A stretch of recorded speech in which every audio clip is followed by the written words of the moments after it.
ദൈവികമായ രക്ഷയും കരുണയും നമ്മുടെ പേരിലുണ്ടായിരിക്കട്ടെ.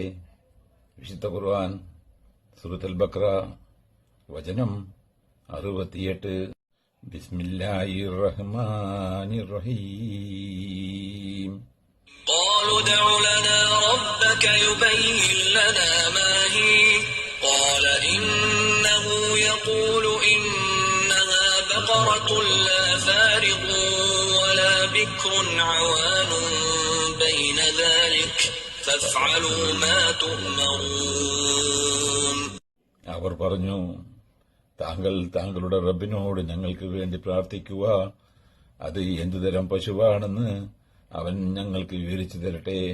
അദ്ദേഹം പറഞ്ഞു, അവൻ പറയുന്നു, അത് നന്നേ പ്രായം കൂടിയതും പ്രായം കുറഞ്ഞതുമല്ലാത്ത ഒരു പശുവാണ്. അതെ, അതിനിടയിൽ ഒരു മധ്യപ്രായത്തിലുള്ളത് ആയിരിക്കണം. ഇനി നിങ്ങളോട് കൽപ്പിക്കപ്പെടുന്നത് നിങ്ങൾ ചെയ്തുകൊള്ളുവീൻ.